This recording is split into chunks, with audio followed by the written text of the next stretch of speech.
Es evidente que Leonardo da Vinci fue un genio que se adelantó en mucho a su propia época. Ya en el siglo XV había desarrollado bosquejos de un equipo de buceo en aguas profundas, un bote de remos, un tanque de guerra y un helicóptero. O si consideramos sus logros y la época en la que los consiguió, no podemos menos que sorprendernos. Pero creo que aún no comprendemos a ese genio creativo en toda su dimensión. Además, Da Vinci no es el único genio creativo del pasado. Suecia también gestó un prodigio que se adelantó por mucho a su época. Es posible que nunca hayas oído hablar de él, pero no hay dudas de que ha causado un gran impacto sobre el pensamiento mundial. ¿Y quién fue ese genio y cuál fue su secreto? Toma tu Biblia, mantente en sintonía y en un momento más regresaré para que encontremos la verdadera respuesta a un tema profundo y significativo que ha preocupado al ser humano desde sus comienzos. Está escrito. Declara el mensaje final de Dios para nuestro tiempo. Presentando al Cristo viviente como la respuesta a nuestras más profundas necesidades. Está escrito. Con el pastor Robert Costa. Hoy, conocimiento prohibido. El mundo ha admirado desde siempre el intelecto gigantesco de Albert Einstein con su teoría de la relatividad o de Thomas Edison con sus incontables inventos. Pero en el concepto de muchos, Leonardo da Vinci está al tope de la lista histórica de los genios creativos, no solo porque se destacó en muchos campos distintos, sino porque soñó con cosas que no fueron inventadas sino 400 años después de su época. Por ejemplo, se cuenta que un día Leonardo estaba contemplando el movimiento de algunos peces en el agua y al ver cómo se movían en medio que era desconocido para las personas, se le ocurrió una idea original. ¿Por qué no inventar una máquina que les permitiera a los humanos moverse bajo el agua como los peces? Fue hasta su tablero de dibujo y diseñó los planos de una máquina que permitiera viajar bajo el agua. Nunca llegó a construir un prototipo de su submarino, porque otros proyectos distrajeron su atención antes de que pudiera hacerlo. Pero se le reconoce el mérito de haber sido el primero en pensarlo. Tuvieron que pasar más de 100 años para que se construyera un submarino viable. Y cuando Cornelio van Drever fabricó el suyo en 1624 y pudo descender a una profundidad de 7 metros durante unas pocas horas, el submarino, tal como conocemos hoy, recién llegó a existir en el siglo XX, casi 500 años después que Leonardo lo hubiera imaginado. Además de los planos de submarino, diseñó un traje de cuero para bucear en profundidades que le permitiera al buzo caminar por el fondo del océano por tiempo ilimitado en realidad. Otros logros incluyen un carro o tanque armado, un paracaídas y los primeros planos de máquinas voladoras y helicópteros. Pero no fue el único intelecto brillante que existió en la Edad Media. Algunos años más tarde, bien al norte de Suecia, nació un hombre que también soñó con aviones y submarinos. Su nombre fue Emanuel Swedenborg. Y aunque es probable que nunca hayas oído hablar de él, es casi seguro que su modo de pensar ha alcanzado tu vida de alguna manera. Bueno, él nació en Estocolmo en 1688. Su padre, Jasper, era un distinguido pastor luterano y el capellán de la corte del rey de Suecia. A edad muy temprana, el joven Emanuel se destacaba del resto de sus congéneres gracias a sus increíbles logros intelectuales. Algunas personas estiman que debe haber tenido un cociente intelectual de 200, que es increíble si consideramos que 100 es el estado estándar y un cociente de 130 es suficiente para pertenecer al exclusivo club Mensa para genios. Su mente estaba ávida de conocimientos y cuando Swedenborg era aún muy joven, ya dominaba 7 disciplinas académicas. En 1709 se graduó de la Universidad de Uppsala y después de un año viajó fuera de su tierra en busca de mayores conocimientos. Primero fue a Londres y luego a Cambridge, con la esperanza de estudiar con el gran científico Isaac Newton, pero recibió una desilusión porque Newton había sido nombrado director de la Casa de la Moneda y ya no estaba accesible. Así que Swedenborg buscó otro mentor y lo encontró en un íntimo amigo de Newton, un hombre llamado Edmund Halley. Si el nombre te resulta familiar, es porque se trata del famoso astrónomo que descubrió el cometa que lleva su nombre. Bueno, Emmanuel quedó junto a él por 4 o 5 semanas estudiando las maravillas de la astronomía. Después del desayuno, interrogaba a Halley sobre sus descubrimientos. Especialmente le preguntaba acerca de las colas que seguían a los cometas. Y esos conocimientos habrían de ser muy importantes en otro momento de su vida. Durante su estadía en Inglaterra, también estudió las obras de científicos famosos como John Flamsteed y Robert Boyle. Luego regresó al continente y comenzó a estudiar matemáticas. Y cuando finalmente regresó a Suecia, algún tiempo después se había recibido como matemático, físico, astrónomo, encuadernador de libros, cartógrafo, puridor de lentes y geólogo. Parecía que no había tema o habilidad que su mente brillante no pudiera adquirir casi de la noche a la mañana. Bueno, también regresó a su hogar con los planos de máquinas increíbles que incluían un horno especial, un aeroplano y, al igual que Leonardo da Vinci, un submarino. También había planeado construir un observatorio en Suecia, pero los tiempos difíciles lo obligaron a trabajar como ingeniero civil. Luego que el rey de Suecia le otorgó un cargo en el Colegio de Minería, que le permitió supervisar las operaciones de minería y fundición en Europa y convertirlo en experto en metalúrgica, él escribió extensos tratados sobre el hierro y el cobre y también escribió un libro que se convirtió en un clásico de física y de química. Bueno, nadie puede negar que Emanuel Swedenborg fue un genio. Tenía el toque de Midas. No había nada que no pudiera conquistar. Llegó a ser probablemente el científico más grande del siglo XVIII. Pero ocurrió la muerte de su padre y este científico comenzó a pensar en una nueva dimensión. Comenzó a pensar en la eternidad. Entonces hizo algo que lo introdujo a un sendero peligroso. Escucha bien. En 1741, a los 53 años, Swedenborg comenzó la inútil búsqueda del alma humana. Se puso a estudiar anatomía con la esperanza de desentrañar algunos de los secretos de la vida y descubrir qué sucede después de la muerte. Pasaba largos días en el laboratorio estudiando la constitución de los cuerpos humanos, cuando tuvo una experiencia que lo hizo abandonar su enfoque científico y adoptar un enfoque místico del conocimiento. Comenzó a creer que cada vez que entraba en el umbral de un gran descubrimiento, un misterioso rayo de luz recorría su mente para decirle que acababa de encontrarse con un concepto profundo. Bueno, para Swedenborg eso estaba muy lejos de su postura habitual ante la vida. De pronto ya no confiaba más en la objetividad de la evidencia y los datos científicos, sino en un flash de luz dentro de su propia cabeza. Ese pensamiento no condecía con su genio científico y las cosas se fueron poniendo cada vez más extrañas con el paso del tiempo.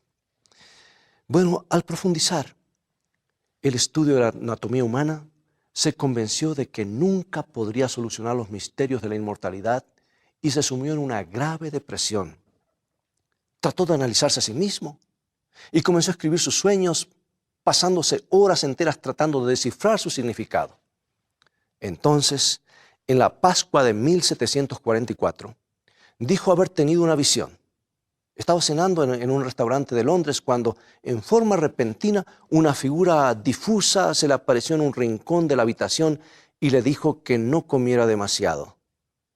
No era un mensaje espiritual o científico demasiado profundo, pero más tarde aquella misma noche, la misma figura lo despertó y se identificó como Jesús.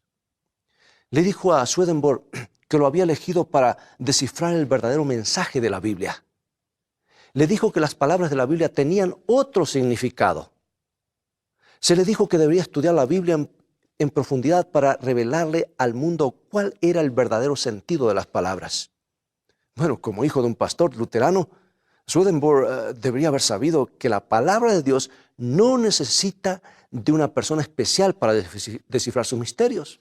Porque nos dice aquí mismo el apóstol Pedro, en 1 Pedro 1, 20, 21, entendiendo primero esto, que ninguna profecía de la Escritura es de interpretación privada, porque nunca la profecía fue traída por voluntad humana, sino que los santos hombres de Dios hablaron siendo inspirados por el Espíritu Santo.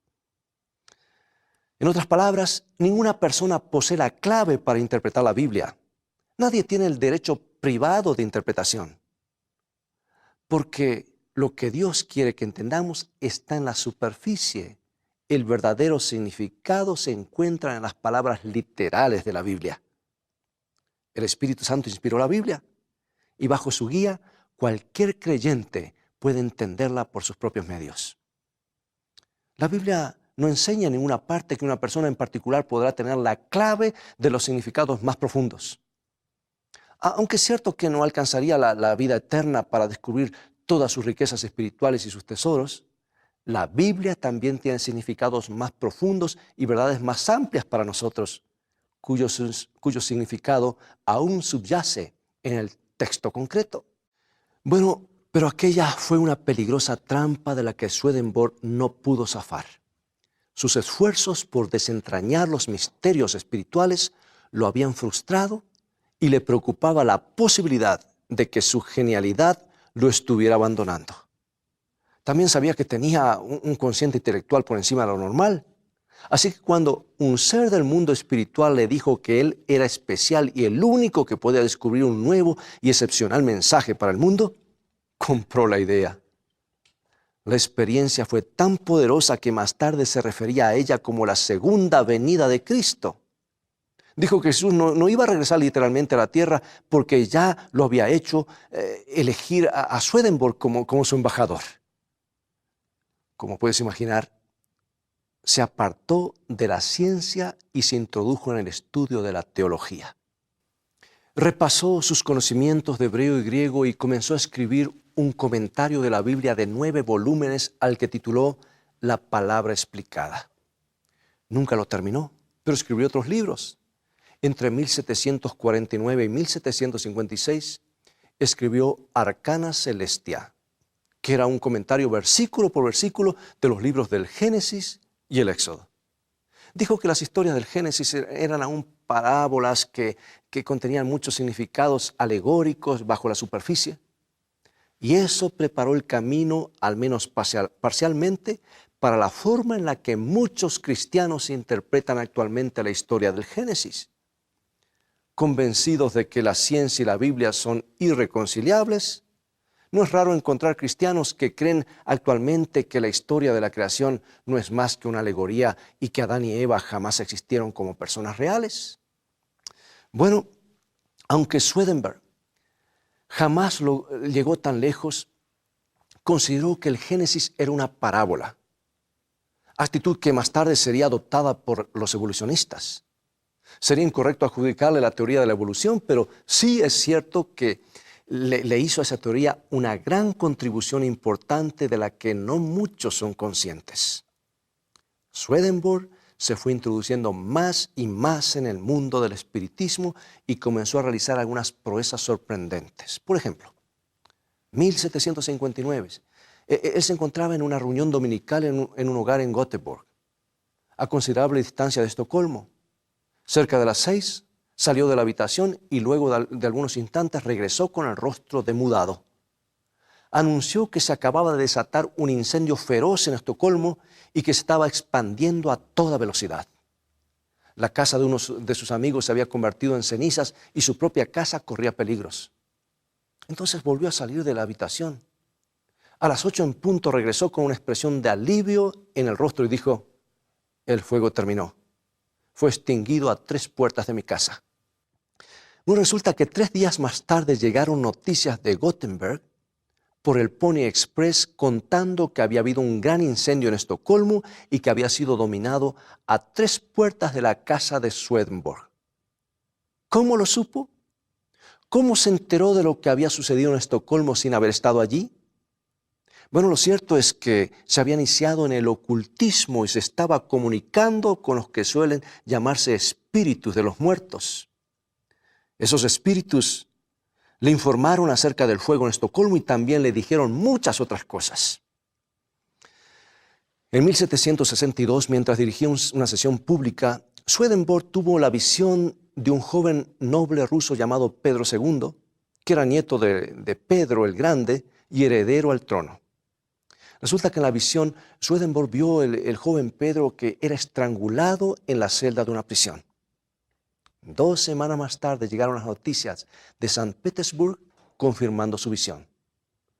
Poco antes de que lo liberaran y pudiera contraer matrimonio, Pedro había sido estrangulado dentro de la prisión. Los espíritus también le contaron con misteriosa exactitud otra cantidad de cosas, incluyendo dónde encontrar un recibo faltante y dónde estaban las joyas de la reina que habían desaparecido misteriosamente. En ambos casos, la información fue absolutamente exacta, pero peligrosamente engañosa a la misma vez. Si esos mensajes provenían realmente de Dios, como él afirmaba, jamás hubieran contradicho la Biblia, porque Dios no cambia su manera de pensar. La Biblia prohíbe claramente el contacto con el mundo de los espíritus, porque Dios sabe que no son los espíritus de los muertos los que hablan, sino ingeniosas falsificaciones gestadas por el padre de las mentiras en persona a través de sus demonios. Mira lo que Dios nos dice y nos advierte en Levíticos capítulo 19, versículo 31. No os volváis a los encantadores ni a los adivinos, no los consultéis contaminándoos con ellos. Yo, Jehová, vuestro Dios. Amigo y amiga, esto es contundente, esto es claro. Cuando la Biblia nos habla de encantadores, se refiere a personas que pretenden comunicarse con los muertos. A lo largo de toda la Biblia, Dios lo prohíbe estrictamente porque Él sabe que los muertos no pueden hablarnos. Es más, Él dice, los muertos nada saben. Y en Eclesiastés capítulo 9, versículo 6, se nos dice claramente que cuando una persona muere, no tiene más parte en todo lo que sucede debajo del sol. Ahora, amigo y amiga, eso no son palabras mías. Lo dice Dios en su palabra y Dios siempre dice la verdad. Puedes confiar en Él. Y cuando nos encontramos con algo que parece o suena como si los muertos nos hablaran, estamos frente a una mentira, un ingenioso y cruel engaño urdido por el demonio mismo.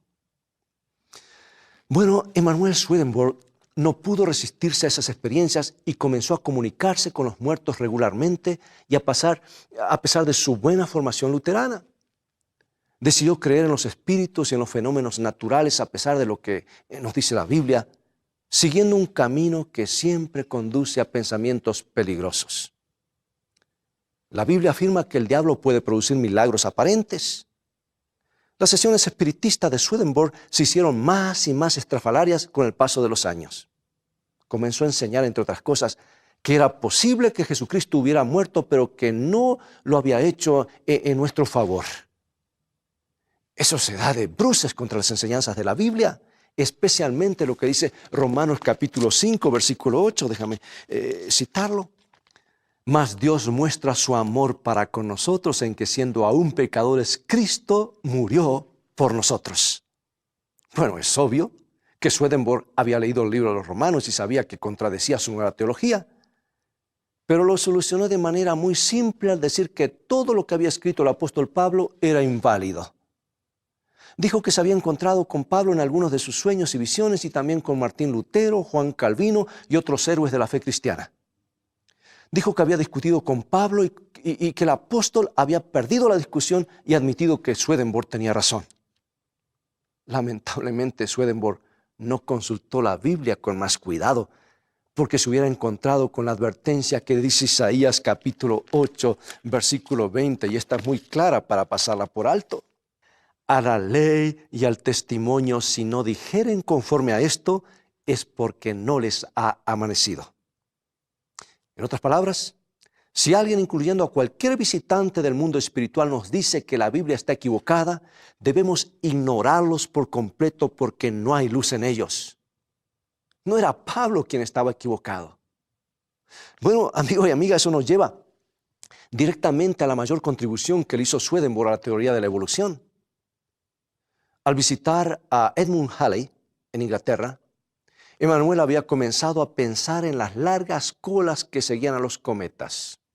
Y durante 22 años había estado pensando en ellas hasta que llegó a la conclusión de que en algún momento en la historia del universo el Sol había girado tan violentamente que de él se habían desprendido los elementos que conformaron los planetas. Para el tiempo en el que comenzó a involucrarse con el ocultismo, publicó la teoría de que nuestro sistema solar había sido creado por gases gravitatorios. También le dijo a la gente que en el estado de trance, seres provenientes de Júpiter y Saturno le habían confirmado que su teoría era concreta. Y es más, que él estaba en lo correcto. En esencia dijo, nuestro mundo proviene de un largo proceso de expansiones gaseosas, pero no de la mano del Creador. Esa fue la primera hipótesis nebular y se convirtió en la base de la mayoría de las teorías sobre el origen de las estrellas y los planetas que existen hasta el día de hoy. Bueno, Immanuel Kant, Charles Darwin, Chamberlain, Moulton, Wimpley, Culper y otros famosos científicos elaboraron las suyas a partir de esta. Bueno, resulta que la teoría del Big Bang y otras teorías por el estilo no tienen sus raíces en el ambiente estéril de los laboratorios científicos, sino en la mente de un hombre que consultaba a los espíritus en busca de consejo. Y Swedenborg mismo admitió que su información había sido plenamente confirmada en las sesiones espiritistas. Un procedimiento que Dios ha prohibido completamente. Amigo y amiga, piénsalo. ¿Qué posibilidades hay de que Swedenborg haya sido engañado y que todos hayamos sido engañados? Su influencia sobre el pensamiento occidental ha sido tremenda. Sus obras teológicas antibíblicas han sido leídas y aceptadas por miles de personas. Helen Keller, la famosa conferenciante ciega y muda, dijo, reconozco mi profunda deuda con Emmanuel Swedenborg por haberme dado una interpretación de la Biblia más rica. El mismo Franklin Roosevelt dijo, en un mundo en el que la voz de la conciencia suele ser demasiado suave, existe la necesidad de liderazgos espirituales, como el particular ejemplo de Swedenborg. Ralph Waldo Emerson, Carl Jung, Thomas Carlyle, Norman Vincent Peale y hasta el legendario Johnny Appleseed fueron entusiastas seguidores de lo que Swedenborg escribió bajo la dirección de los supuestos espíritus de los muertos. Es muy fácil caer en las redes del engaño cuando jugueteamos con el mundo espiritual, y Dios lo sabe. Algunas de las mentiras más grandes del mundo actual son el resultado de que algunas pocas personas creyeron lo que los espíritus le dijeron. Por ejemplo, Eva creyó a una serpiente que le hablaba. Y déjame decirte algo. Si el diablo fue capaz de transformarse en serpiente, él puede transformarse en cualquier cosa con tal de engañar y pasar mensajes falsos. Y bueno, desde el tiempo de Eva, todos tuvimos que pagar por ello. Swedenborg escuchó a un visitante sombrío que apareció en su habitación y solo la eternidad nos permitirá conocer cuántas personas han pagado el precio por ello. No necesitamos recurrir a los psíquicos, los medios espiritistas, los astrólogos o los adivinadores para saber qué hacer con nuestras vidas. Tenemos un Padre en el cielo que nos ama tanto, que nos ha llenado de bondades en un libro que muchos ni siquiera han leído. Amigo y amiga, este es el manual de Dios para ti y para mí. Dios tiene una buena razón para prohibir ciertos conocimientos. Los ha prohibido porque son mentiras y Dios te ama demasiado como para permitir que creas en ellos. Escucha este canto y en un momento más regresaré para que oremos juntos. En tu palabra que me habla el alma, Jesús bendito, quiero confiar. En ella encuentro tu dulce calma, por eso siempre la he de amar. Voy a Jesús y a su palabra, pues al Señor encuentro allí. Llama a la puerta de la gracia, nos da perdón a ti y a mí. Dulce Maestro, he de servirte, por donde quiera te seguiré. Por eso siempre he de decirte, Jesús bendito, te amaré. Voy a Jesús y a su palabra, pues al Señor encuentro allí. Llama a la puerta de la gracia, nos da perdón a ti y a mí.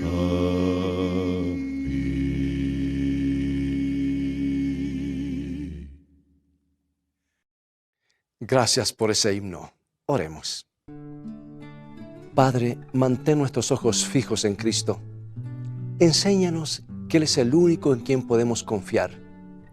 Enséñanos a aferrarnos a la Biblia, porque creemos que en sus páginas encontraremos la verdad y conoceremos a nuestro hermoso Salvador. En el nombre de Jesús oramos. Amén.